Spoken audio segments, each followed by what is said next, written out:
Lindsey O'Donnell-Welch, Executive Editor with Decipher, and I'm excited today to be speaking with a panel of experts in the cybersecurity industry. I'm just going to go down the line here and introduce everyone.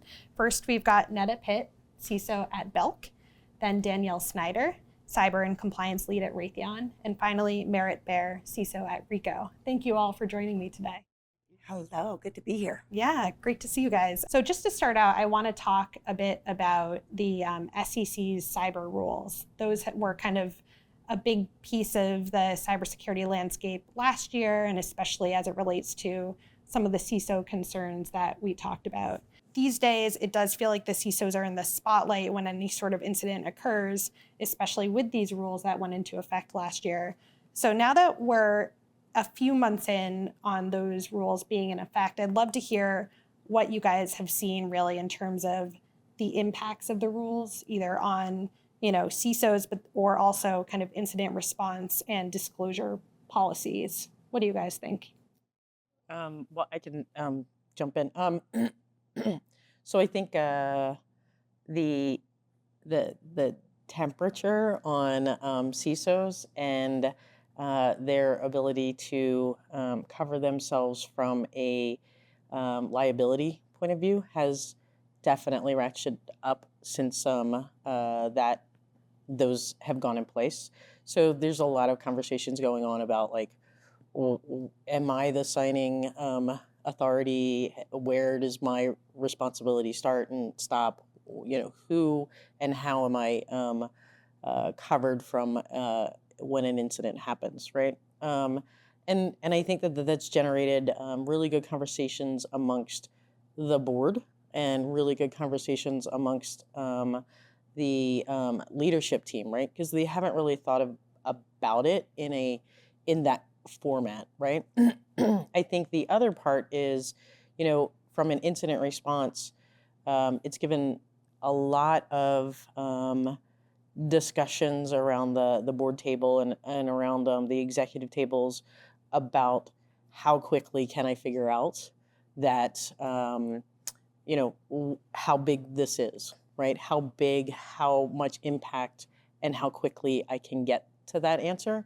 I think it's helped, but I think it's there's been a lot more pressure to be able to hit that mark. So, totally. Any thoughts? Yeah, and I think time will tell because first of all, it's new, and there's an annual reporting requirement, and we've not made it to the year yet. There are the requirements to have a cybersecurity expert on the board. I don't know how that's going with a lot of boards yet. That's not something that's been installed often, but I think going along with what you said, Neda, is really having to know our organizations a lot better because of the reporting, because of the 4 days, we have to know what a material incident is, and that's not always possible right away, or it's not always something, we have to consult with lawyers if it involves that or something like that. So it really it's a good forcing function to help us understand our risk in our environment and to really bring that to bear with the rest of how business is done. So I think, again, time will tell. There are incidents every day, but not every organization has an incident a day. So, in my experience, we haven't quite experienced this yet with the reporting, but it's going to be interesting to see how it goes if we ever find ourselves in that situation. Yeah, so actually they didn't put in a requirement that you have security expertise. They put in a requirement that you disclose what expertise you have, which has a bit of a push in a kind of SEC way.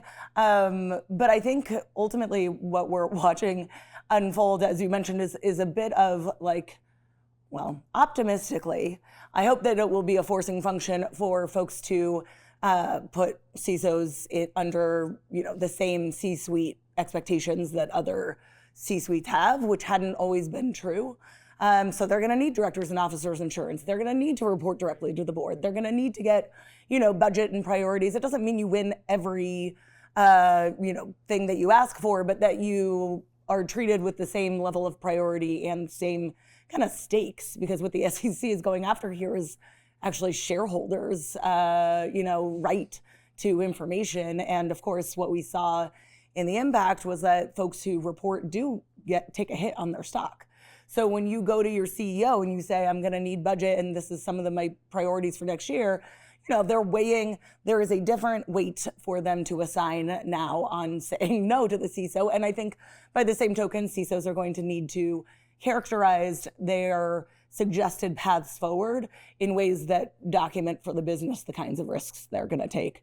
So I think it can be a good thing. Of course, what we saw was after VF Corp, who filed on literally December 18th, like the day it went into effect, and they said theirs was likely to be material. Almost every other filing, I think it is every other filing, has said they don't think it's likely to be material, but they're going to disclose it anyway, which is kind of a kick the can. So I don't know if the SEC is going to accept that. Of course, they could always enforce it in a way that makes them make a much more black and white call. We'll see how they allow folks to kind of move forward there. But right now, that's kind of the state of play. So like you said, we'll see it play out. Right. That was an interesting piece of it because I feel like organizations were kind of circling the issue and being like, how do I appropriately, like, what's the boilerplate here for like appropriately disclosing, or what is the SEC's like limits on what it's going to consider to be material versus not, and there was a lot of conversations about that leading up to it too, as well. So I mean, my personal view, and this is when the Wall Street Journal came and asked me last summer, like, how are they going to make a determination of materiality? I heard myself say out loud, well, I think it'll be an industry standard. And then I heard myself thinking, I should probably make a framework for that. Right. So that's one of the things that I did. You know what I mean? And I think that's the idea here, is that the SEC doesn't expect you to be perfect, but they expect you to be have a reasonable, defensible approach to how to make that judgment call. And I think, that's where we'll see it play out. Of course, we saw with SolarWinds, and the SolarWinds, they did disclose it. They disclosed it in the quarterly filing before the 3-day filing was in place. And while most of the charges ended up not going through, the one about them being less than truthful about the state of their security program did stick. So I think, you can skirt to some extent, but at some point you have to, you also have to tell the truth. It is the SEC. Yeah. Neda, I saw you agreeing there. Anything to add? Yeah, no, I mean, I think that's, I think in our industry, we all know that there's been some times where there's been some creative writing in how you approach some of the questions and everything. And I think, again, to the point, as, you can be on either side of where you think controls, like what the SEC, sometimes people think they're good, sometimes they think they're bad.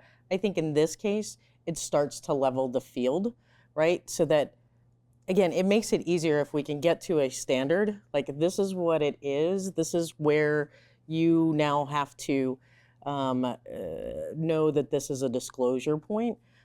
Before it's been kind of, well, I may not. So I think it helps from that point of view. I think we're a private equity company, so I don't have to deal with SEC. I've been in many companies that we've had to deal with SEC. And so I think what usually happens it comes down to the corporations, and then it gets pushed down through the rest of the organizations, right? Through all the private equity, private companies. Because doing business with any of these companies that are reporting to the SEC, they end up coming down to you and saying you have to stay at this standard. So I think up and down the stack over time, it's going to bring that standard into focus. But I think it never goes in smoothly, right? And that's kind of the point of where we really are trying to figure out, how to implement it and really drive it forward. And certainly on the personal level, it's not just the SEC, right? We saw Joe Sullivan with DOJ being criminally convicted. There's, I think the scrutiny on the role of the CISO is, the SEC is one area of that, but it is broader than that in terms of just the impact on it as a role. Yeah. I was going to ask about I know kind of the matter of liability to the CISO role, and I know you mentioned that earlier, Neda, but like how when these rules were first proposed, there was that, but then there were some other things going on that made CISOs very concerned about kind of their role and liability. And do you think that CISOs are feeling the same level of fear right now or concern around this area now that these rules have been out for a little while, or is that still kind of entrenched in how we're viewing the situation? I think it really just depends on the organization. As I was saying, I'm not a CISO. I have access. I work for a CISO. And from what I can see, he's fairly insulated still with a high, a big layer of upper management above him. But, that's the way our organization is set up. He doesn't seem to be, but concerned. But that, I don't know. I couldn't tell you. I think we try to look at it as a good thing, a forcing function that's very logical. But my concern is going way back to what Merritt said just a little while ago. The target is the stakeholder, and that stretches the law. I'm not excited about that logic, because what we should be concerned about is protecting the data and the customers, and our responsibility to that. So in my view, from what I've seen, I think the CISO is still very focused on that. Now we have the responsibility to report anyway, to do the right thing when something's happened. Again, I think you got to give it 6 months or a year to figure out how's this going to go down, and then what are the consequences going to be, because I haven't seen a whole lot about that. We still see CISOs being called on the carpet in front of Congress to testify in what comes of that, whether or not it was their liability or something they could help or not. I don't sense a big sense of worry right now, but then of course you would have to speak from experience, so. Yeah, so are we supposed to be, the question is, worry for what, right? Are we worried that no one's gonna wanna be a CISO anymore? I don't think so. There's a long line of mediocre white guys doing the job now, so I wouldn't expect that to change anytime soon. I think that, is it fair to hold one individual accountable for what is most likely in public companies, a bureaucratic system, and that had probably failures on multiple levels to get there? Budget cuts in our... Right, I think it's debatable, right? I think that it depends on the situation. Certainly, on the one hand, I'm empathetic to the SolarWinds CISO who was the target of a protracted 2-year nation-state level APT attack. On the other hand, based on their reporting, they weren't doing some basic things that anyone could have told them they needed to be doing. Until we start seeing things like MFA and just even understanding what you have in your ecosystem. I work for a company that does SaaS security, so part of what we're doing is trying to get people to just even understand what apps they have and then be able to refine permissioning. And a lot of these are muscle groups that you get better at over time, but you have to have the commitment to that cycle. And so I think, as I mentioned before, I think there are parameters of what we will find, what we as a society will find to be reasonable approaches. And I think at least my impression is that what folks are really looking for here is folks who didn't do the basics. Who didn't put in place some of these mechanistic, mature approaches, and who do, as a result, have impact on or even foundational their approaches. users. Yeah, exactly. But I also think, not to cut you off, I apologize. No, you're fine. But I think the other part of that is there's always that push-pull, right? And I think a lot of discussion, so a lot of the CISOs that I have talked to are concerned, right? Because depending on what that structure is and where you are reporting in your structure, you can have a diametrically opposed boss, right? Because if you're reporting to the CIO is all about cost and efficiency, which is diametrically sometimes in direct conflict to security, right? And so it can be, right? You have to, that's one of the dances that the CISO has to do, is show how value and how that can make the organization more efficient, more effective, right? That's part of what we do. I think that that's a little bit of the magic sauce that CISOs kind of bring to the table or should be bringing to the table. But I think that conversation of where the CISO is reporting and what kind of leverage they have and control they have around their budgets to be able to drive fundamental and foundational security, to be able to drive to the, overall basic standards and reasonable standards that everybody would expect an organization to do.